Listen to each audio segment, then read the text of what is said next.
notre Seigneur, l'amour de Dieu le Père et la communion de l'Esprit Saint soient toujours avec vous. Et avec votre Esprit.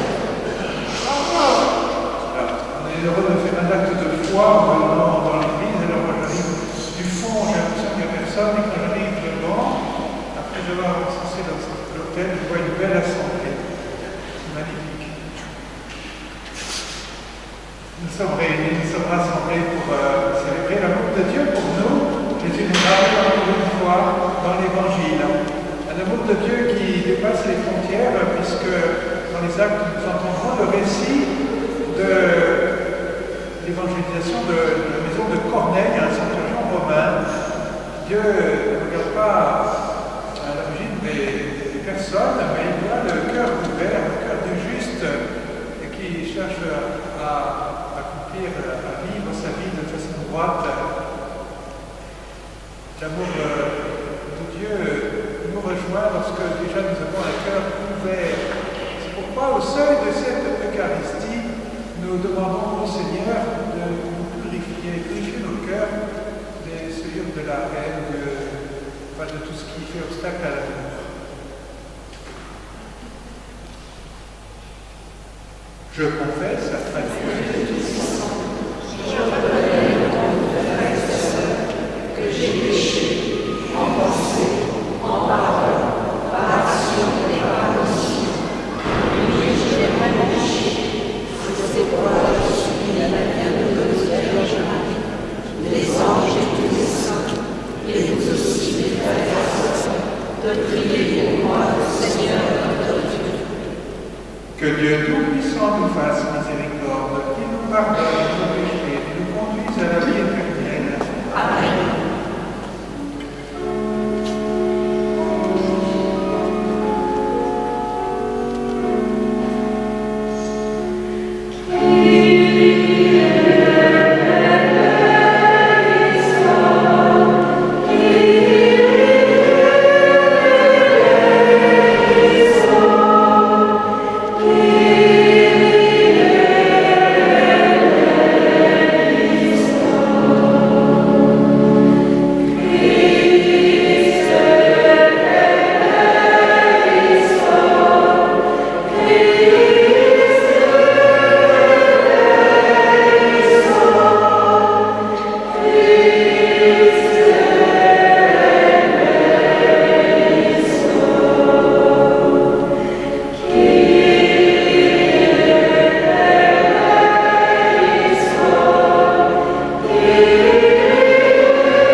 Prions le Seigneur.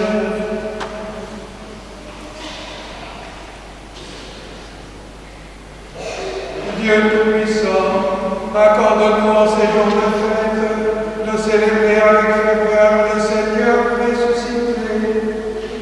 Puissons-nous mettre en œuvre fidèlement tout ce dont nous faisons mémoire. Par Jésus-Christ, ton Fils, notre Seigneur, qui vit et règne avec toi dans l'unité du Saint-Esprit, Dieu pour les siècles des siècles.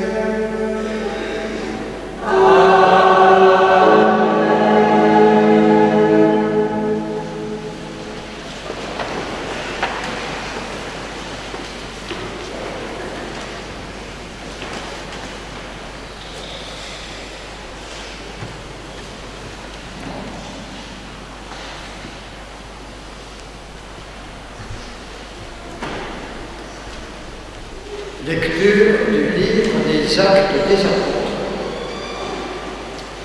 Comme Pierre arrivait à Césarée chez Corneille, centurion de l'armée romaine, celui-ci vint à sa rencontre et tombant à ses pieds, il se prosterna.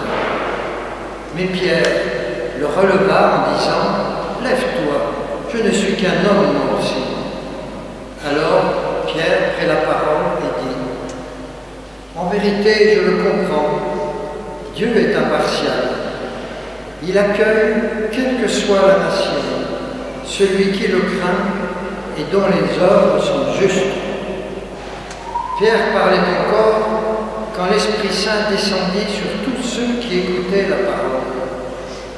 Les croyants qui accompagnaient Pierre et qui étaient juifs d'origine furent stupéfaits de voir que même sur les nations, le don de l'Esprit Saint avait été répandu.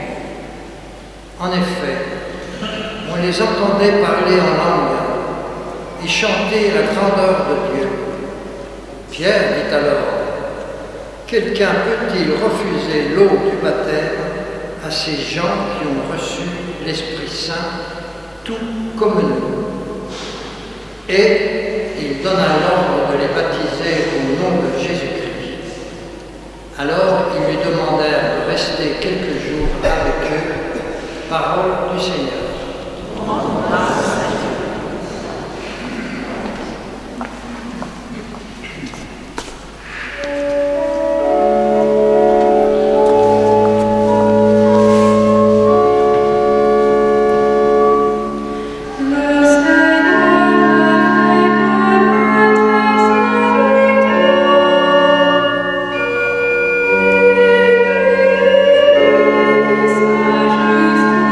Justice,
Lecture de la première lettre de Saint Jean.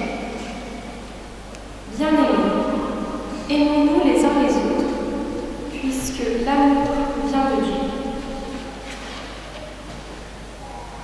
Celui qui aime est né de Dieu et connaît Dieu. Celui qui n'aime pas n'a pas connu Dieu, car Dieu est amour. Voici comment l'amour de Dieu s'est manifesté parmi nous. Dieu a envoyé son Fils unique dans le monde pour que nous vivions par lui. Voici en quoi consiste l'amour. Ce n'est pas nous qui avons aimé Dieu, mais c'est lui qui nous a aimés. Et il a envoyé son Fils en sacrifice de pardon pour nos péchés. Parole du Seigneur.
Le Seigneur soit avec vous.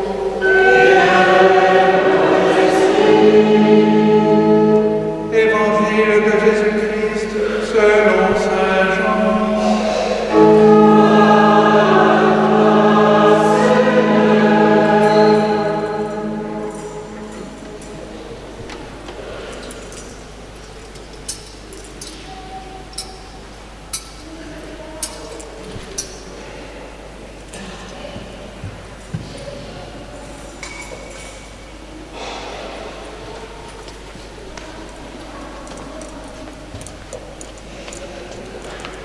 En ce temps-là, Jésus disait à ses disciples, « Comme le Père m'a aimé, moi aussi je vous ai aimé.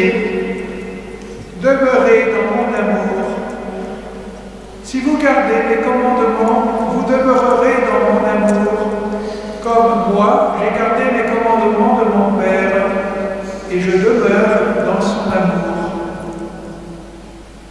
Je vous ai dit cela pour que ma joie soit en vous et que votre joie soit parfaite. Mon commandement, le voici. Aimez-vous les uns les autres comme je vous ai aimés. Il n'y a pas de plus grand amour que de donner sa vie pour ceux qu'on aime. Vous êtes mes amis si vous faites ce que je vous commande. Je ne vous appelle plus serviteur, car le serviteur ne sait pas ce que fait son maître. Je vous appelle mes amis, car tout ce que j'ai entendu de mon Père, je vous l'ai fait connaître. Ce n'est pas vous qui m'avez choisi, c'est moi qui vous ai choisi et établi, afin que vous alliez, que vous portiez du fruit, et que votre fruit demeure. Alors tout ce que vous demanderez au Père en mon nom, il vous le donnera. Voici ce que je vous commande, c'est de vous aimer les uns les autres. Acclamons la parole de Dieu.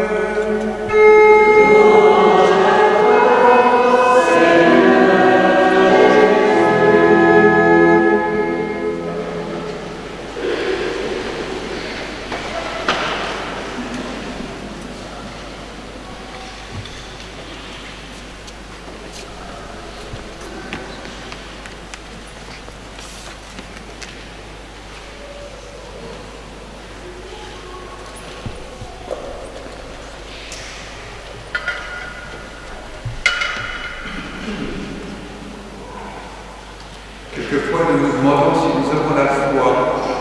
Je crois que c'est une ascension, la foi, c'est aller vers Dieu. La première marche, si on peut dire, le premier pas, c'est de devenir un homme juste.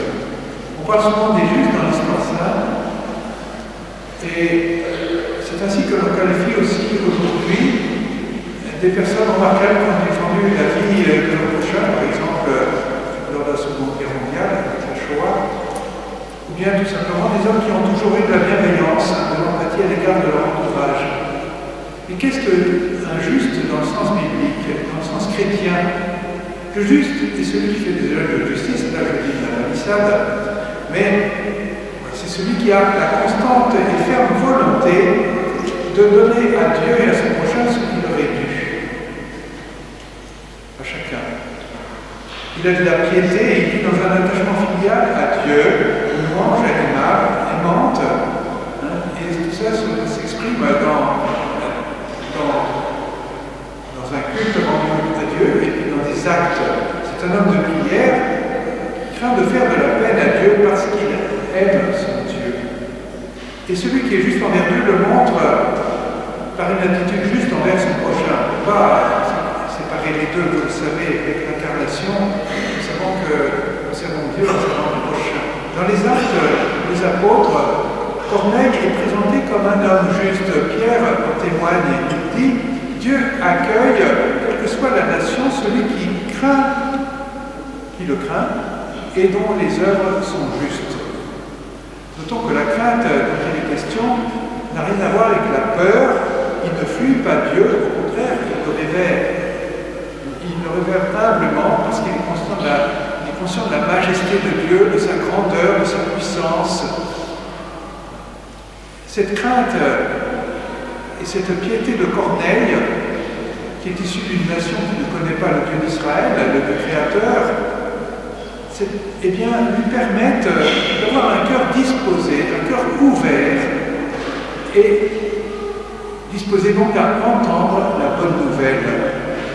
Et c'est pourquoi, en entendant la prédication de Pierre, il reçoit l'Esprit Saint. Est-ce que nous sommes conduits par l'Esprit Saint? Qu'est-ce qui a touché en fait Corneille? Pierre a annoncé à Corneille l'amour de Dieu. Il a annoncé que Jésus avait donné sa vie sur la croix pour tous les hommes, quelle que soit leur nation, leur origine. L'Esprit Saint est descendu sur Corneille et tous ceux qui écoutaient, parce qu'ils ont cru, ils ont été attirés par l'amour que Pierre annonçait, l'amour de Dieu. L'amour, vous savez, ne se commande pas au départ. Il est la bonne nouvelle à laquelle tout le monde aspire. Et l'amour naît parce que l'homme est attiré. L'amour n'existe pas sans attrait, sans un désir. C'est comme, si vous voulez, c'est comme la loi de gravitation, l'attraction terrestre. Vous lancez une pierre en l'air, eh bien, elle retombe sur la terre. L'amour est attiré par ça. Voilà, c'est l'année du désir. Il y a une attirance qui est, je ne sais pas comment elle vient. Eh bien, cette loi, notre planète de loi spirituelle, elle nous fait aimer sans attrait, non par contrainte. Nous voulons tous aimer. Nous avons été créés pour cela, et c'est dans notre nature. L'amour ne se commande pas. Benoît XVI disait, on ne peut pas mettre la loi, même la loi morale, avant la proclamation tangible de l'amour, de la miséricorde de Dieu. On ne peut pas, de même, on ne peut pas prétendre imposer une vérité de foi en faisant abstraction de l'appel à la liberté que cela implique. Alors, Jésus a révélé son amour à ses disciples, dans sa miséricorde, avant même de l'enseigner une loi morale à suivre. Eh bien, Jésus a été un compagnon, un ami, un proche de ses disciples. Il a vécu 3 ans d'intimité avec ses disciples avant de les envoyer enseigner que Dieu est amour.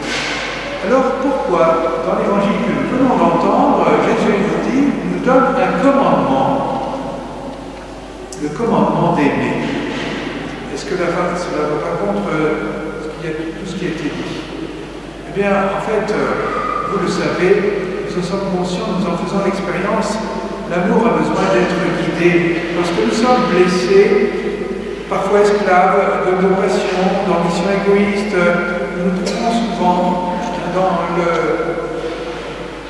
l'objet de notre amour. Nous avons des désirs malsains, voire mortifères. Nous n'aimons pas ce que nous devrions aimer et nous aimons ce que nous ne devrions pas aimer. Paul en témoigne dans sa lettre aux Romains, c'est le drame de l'être humain.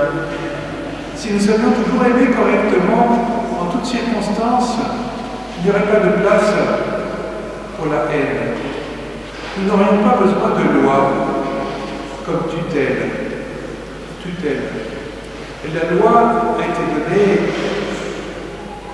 par Dieu à son peuple, à travers Moïse, par l'intermédiaire de Moïse. C'est une loi naturelle. Tu honores ton Dieu, tu aimeras ton Dieu de tout ton cœur, tu honores tes parents, tu ne tueras pas, tu ne voleras pas, etc. Jésus va plus loin encore. Nous l'avons entendu dans la dernière ligne de ce passage de l'Évangile. C'est de vous aimer. Jésus nous demande de nous aimer les uns les autres. Il dit même ailleurs, aimez-vous les uns les autres comme je vous ai aimés. En réalité, ce qui fait qu'amour et devoir d'aimer peuvent s'accorder, ce qui nous fait aimer ce que Dieu commande, c'est l'Esprit Saint. C'est ce qui permet au cœur d'adhérer à la loi divine. C'est ce qui permet d'intérioriser, de faire sien cette loi que Dieu nous donne. C'est l'amour de Dieu qui nous fait connaître de l'intérieur. C'est la miséricorde divine que nous reconnaissons, dont nous faisons l'expérience. Une miséricorde qui respecte infiniment notre liberté, qui même nous fait grandir en liberté. L'homme qui aime vraiment veut aimer toujours. L'amour a besoin d'éternité, il désire l'éternité. Dans le mariage, un amour qui ne veut pas durer n'est pas un vrai amour, ce n'est qu'un jeu. L'amour dans le sacrement du mariage, c'est sur l'amour de Christ pour les hommes. Aimer humainement suppose aimer fidèlement, aimer pour toujours. Il y a un autre domaine aussi dans lequel l'amour est attaqué. On veut aujourd'hui faire des propositions de loi concernant la fin de vie. On veut aider à mourir. Rien n'est plus contraire à l'amour. La personne souffrante n'attend pas qu'on mette fin à sa vie, mais qu'on l'aide à bien vivre ce qu'il reste à vivre. Je me souviens dans une EHPAD, il y avait une vieille personne, je crois qu'elle était depuis 13 ans. Alors elle me disait, je voudrais mourir. Et bien sûr, elle voudrait rejoindre Dieu, mais elle ne voulait pas qu'on la tue. Et c'était très beau, on a mené jusqu'au bout. Les évêques de la conférence épiscopale ont déclaré ceci. Toute vie humaine mérite d'être inconditionnellement respectée et accompagnée avec une authentique fraternité. Faire mourir, c'est lui refuser sa dignité. Et c'est porter atteinte aussi à la fraternité au sein même des familles. Pensez bien qu'il va y avoir beaucoup de fuites chez les médecins, les infirmiers, si cette loi est mise en place, qui refuseront de donner la mort. Alors, est-ce que ce sera au sein même des familles qu'on va décider qui va donner la mort? Je pense qu'on tue aussi la fraternité dans la famille, parce qu'ils sont confrontés à des conflits intérieurs au sein de la famille. Alors, dans ces sermons de juillet-août, Monseigneur von Galen, l'évêque de Münster, en 1941, dénonçait l'euthanasie des gens, des personnes jugées inaptes et handicapées. Elles étaient mises à mort sur l'ordre du Führer. Alors, si nous voulons être justes, n'hésitons pas à écrire à notre député. Ne soyons pas des complices de cette promotion d'une société mortifère qui veut détruire aussi la fraternité au sein même des familles.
de proclamer notre foi, nous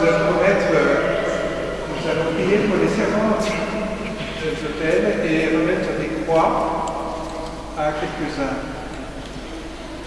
Les 3 servants d'hôtel vont recevoir la croix or.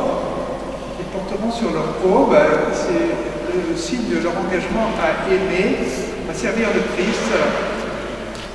Et c'est le signe de leur fonction dans la liturgie.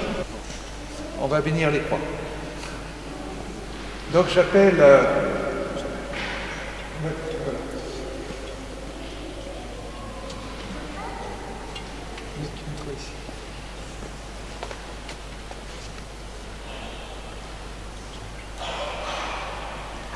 Donc ce sont les croix or qui seront remises à Jean, Paul et Joseph. Seigneur, Père très saint, tu as voulu que la croix de ton Fils soit la source de toute bénédiction et cause de toute grâce. Daigne bénir ces croix et accorde à ceux qui les porteront devant les hommes d'être transformés en l'image de ton Fils, lui qui règne, qui vit et règne pour les siècles des siècles. Amen.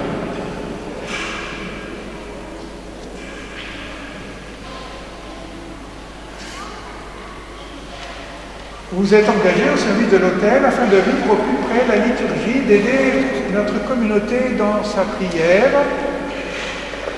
Vous êtes des compagnons de saint Tarcisius, un jeune martyr des premiers siècles qui est le patron des servants d'autel. Vous êtes formés pour mieux connaître la vie liturgique et les principales fêtes, les objets sacrés, la signification des gestes de la liturgie de la messe, la signification et des paroles. Vous avez écouté, médité la parole du Christ. Si quelqu'un veut être le premier, il se fera le dernier de tous et le serviteur de tous. Aujourd'hui, nous mettons cette croix d'or, croix or, qui représente votre service à l'autel, votre engagement, et aussi qui atteste à ce chemin que vous avez parcouru au service des plus jeunes. Pour coordonner le service liturgique par délégation du célébrant, référent des servants d'autel de la paroisse, les cérémoniaires portent un cordon or. Ici, j'appelle Jean, Paul et Joseph.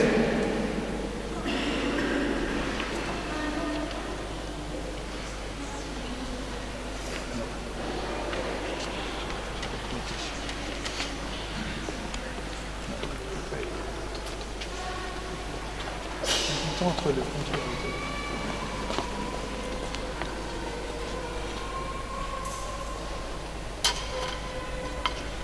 Jean.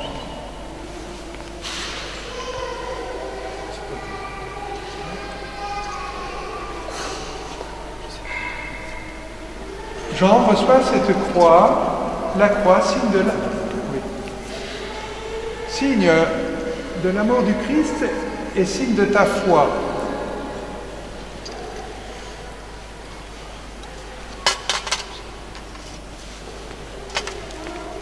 Paul reçoit la croix, signe de l'amour du Christ et signe de ta foi. Joseph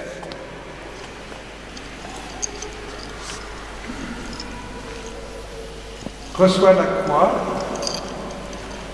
signe de l'amour du Christ et signe de ta foi. Restez à genoux.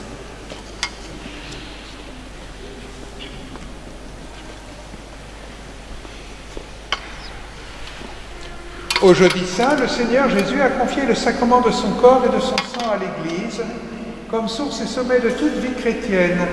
Vous êtes ici pour tenir une place particulière autour de l'ambon, lieu de la parole, et de l'autel, lieu de l'Eucharistie. En aidant les prêtres et les diacres, c'est Jésus-Christ lui-même que vous servez et honorez. En tenant votre place au sanctuaire, c'est toute l'assemblée des fidèles que vous aidez à prier. Et maintenant, prions Dieu, notre Père, pour ces jeunes, qui leur donne la force de servir fidèlement dans l'Église.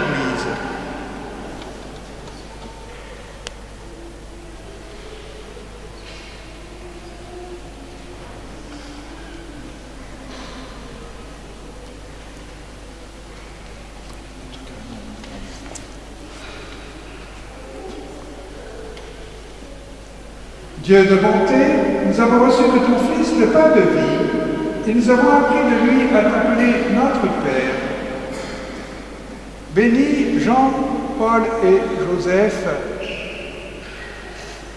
dans la mission qu'ils remplissent aujourd'hui, qu'ils soient fidèles à servir à l'autel chaque dimanche, qu'ils grandissent nourris de l'Eucharistie et qu'ils édifient le peuple par leur prière et leur tenue, par Jésus le Christ, notre Seigneur.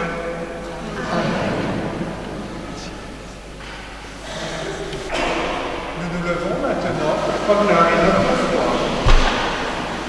Je crois en Dieu, le Père Tout-Puissant, Créateur du ciel et de la terre, et en Jésus-Christ, notre Seigneur, qui est né du Saint-Esprit, est né de la Vierge Marie, a souffert sous Ponce Pilate, a été crucifié, est mort, a été enseveli, est descendu aux enfers, le troisième jour est ressuscité des morts, est monté aux cieux, est assis à la droite de Dieu, le Père Tout-Puissant, d'où il viendra juger les vivants et les morts.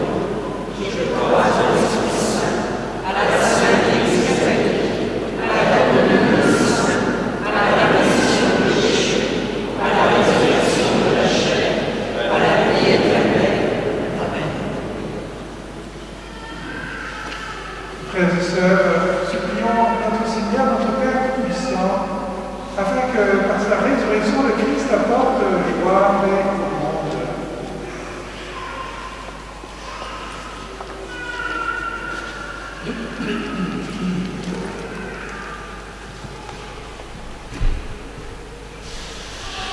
Père, en ce mois de Marie, nous te demandons par la grâce de son intercession de répandre sur le monde ton esprit, afin que ceux qui ne te connaissent pas soient convertis à ton Église.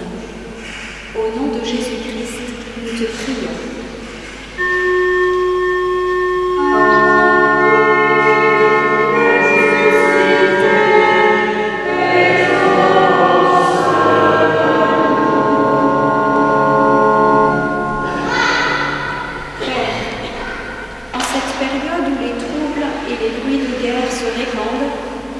Nous te supplions pour que les dirigeants de ce monde comprennent la destinée fraternelle de notre humanité et fassent la paix. Au nom de Jésus-Christ, nous te prions.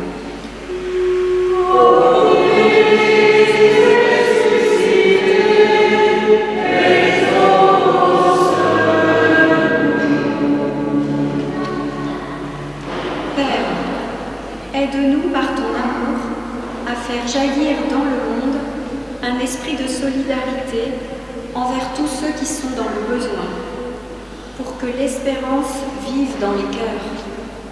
Au nom de Jésus-Christ, nous te prions.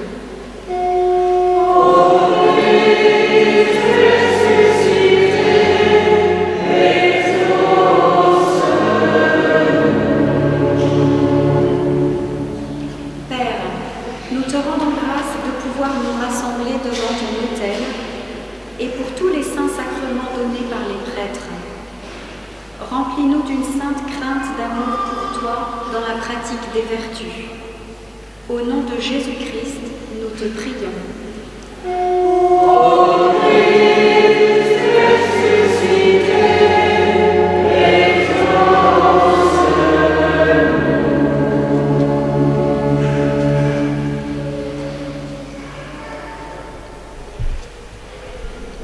Seigneur, écoute avec bonté les prières de ton peuple Donne-nous la joie d'être exaucés en accordant à chacun ce dont il a besoin par le Christ, notre Seigneur.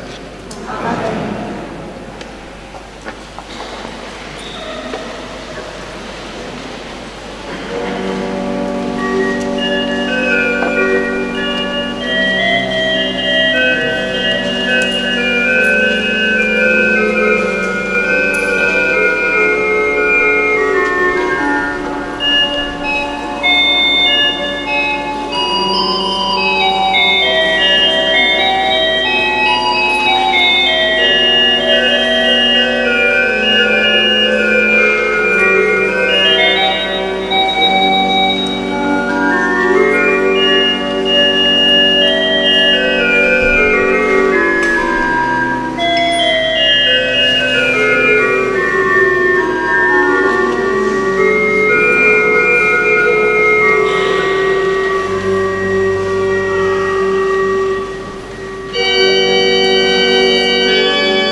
prier, frères et sœurs, que mon sacrifice, qui est aussi le vôtre, soit agréable à Dieu, le Père puissant.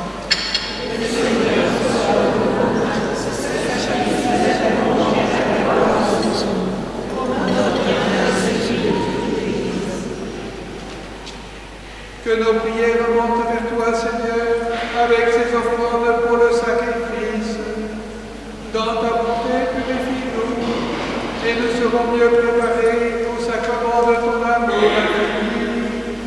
Par le Christ notre Seigneur.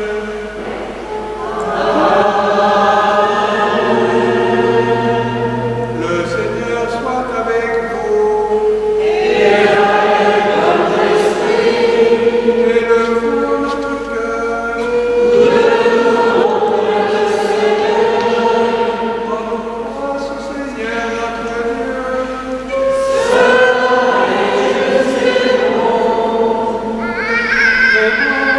Il est juste et bon pour ta gloire et notre salut de te louer, Seigneur, en tout temps, mais plus encore de te glorifier en ces jours où le Christ, notre Pâque, a été immolé.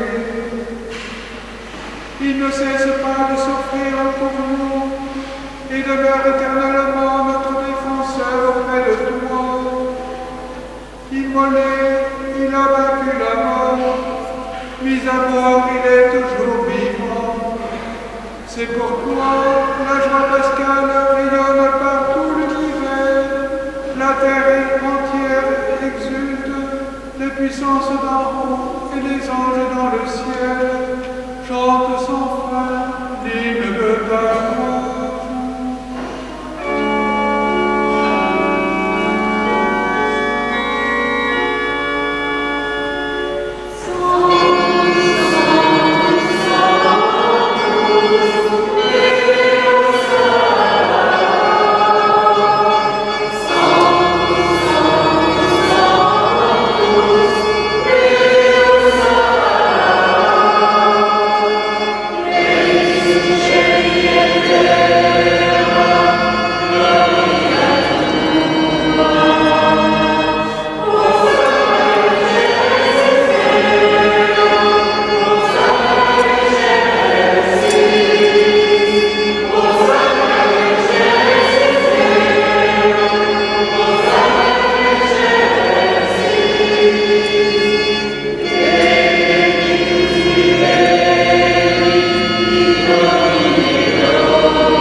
Toi qui es vraiment saint, toi qui es la source de toute sainteté, Dieu notre Père, nous voici rassemblés devant toi, et dans la communion de toute l'Église, nous célébrons le jour où le Christ est ressuscité d'entre les morts.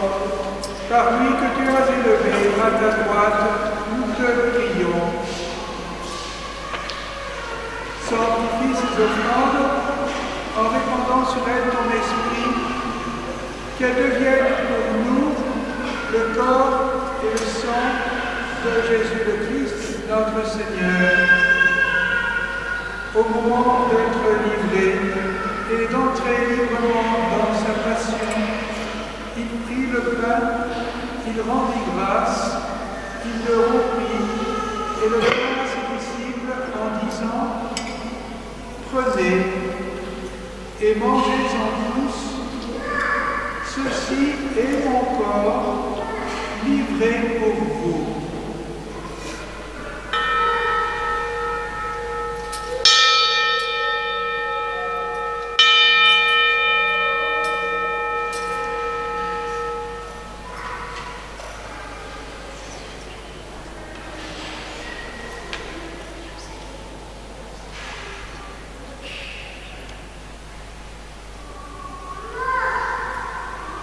De même, après le repas, il prit la coupe, de nouveau il rendit grâce et la donna à ses disciples en disant : Prenez et buvez-en tous, car ceci est la coupe de mon sang, le sang de l'alliance nouvelle et éternelle, qui sera versé pour vous et pour la multitude en rémission des péchés.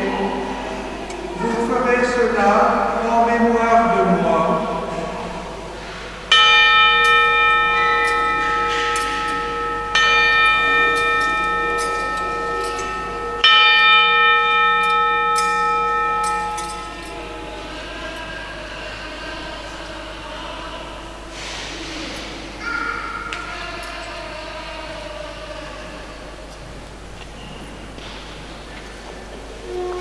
Proclamons le mystère de la foi.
Souviens-toi aussi de nos frères et sœurs qui se sont endormis dans l'espérance de la résurrection. Nous te prions pour Janine Huguet et ceux qui nous ont quittés cette semaine, Madame Blondet et Gérard Mignon.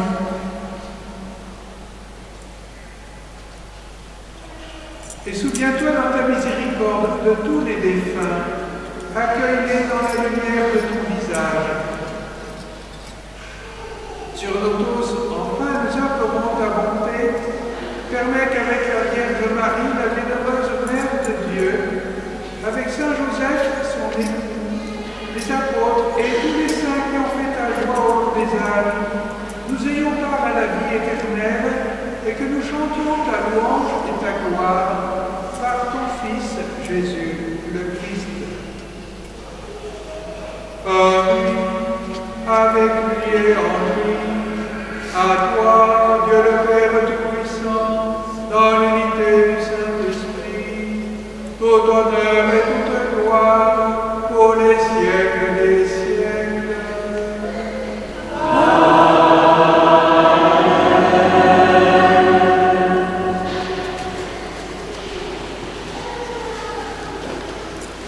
Unis dans le même esprit, nous osons prier notre Seigneur avec les paroles qu'il nous a enseignées.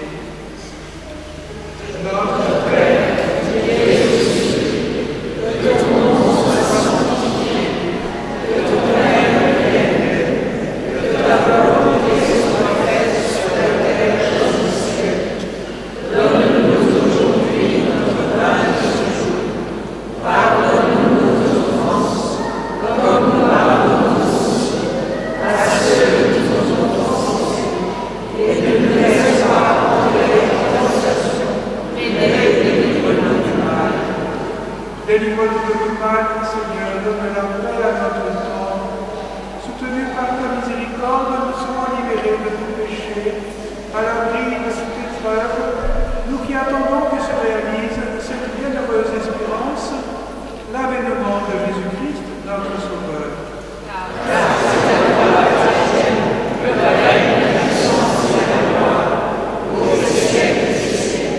Seigneur Jésus-Christ, tu as bien dit à moi, je vous laisse la paix, je vous donne ma paix. Ne regarde pas nos péchés, mais la foi de ton Église, pour que ta volonté s'accomplisse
Voici l'agneau de Dieu, voici celui qui enlève les péchés du monde. Heureux les invités au repas des noces de l'agneau.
Prions encore le Seigneur.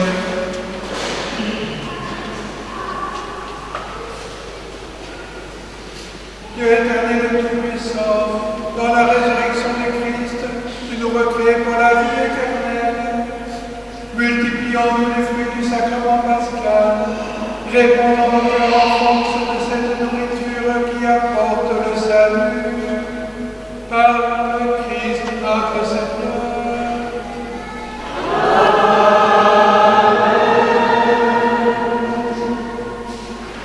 Asseyez-vous un petit moment.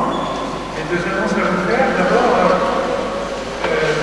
il n'y a pas beaucoup de feuilles qui ont été tirées, c'est peut-être bien dommage, mais écoutez, l'essentiel, le grand événement évidemment de la semaine, c'est la fête de l'Ascension, jeudi 9. Et ce jour-là, il y aura, comme le dimanche, la messe à 9h30 à Saint-Côme et à 10h30 ici à Saint-Pierre. Il n'y a pas de messe la veille au soir.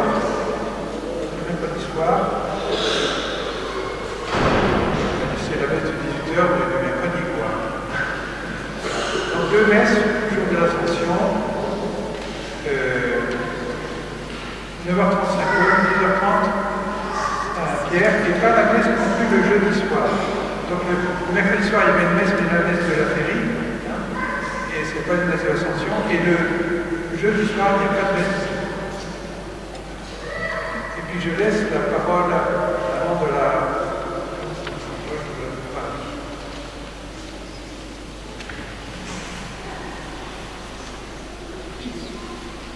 Bonjour à toutes et à tous. Nous sommes très heureux en tant que bénévoles de la conférence Bienheureuse Rosalie Rendue de Chalon de présenter les avancées d'un projet. Notre association est partie d'une rencontre entre Frédéric Ozanam et sœur Rosalie Rendue en 1833 à Paris.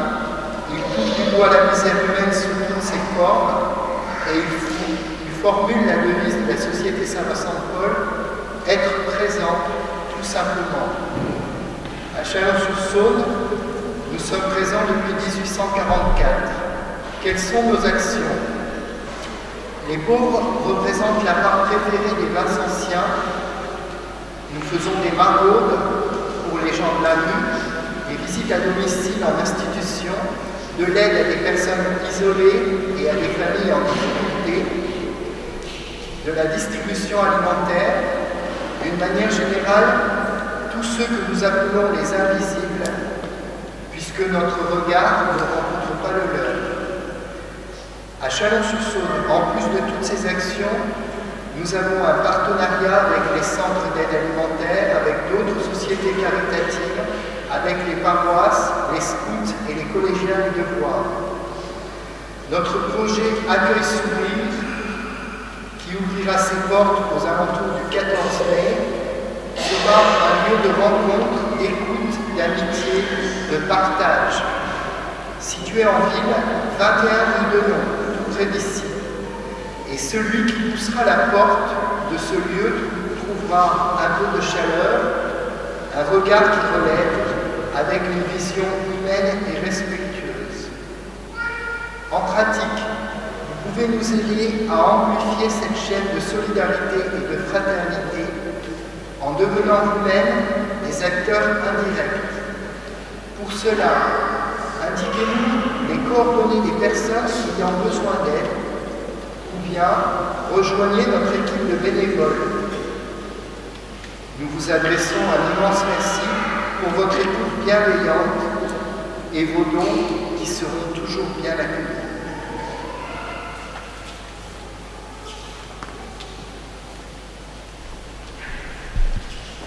Vous avez le désir d'une bénédiction.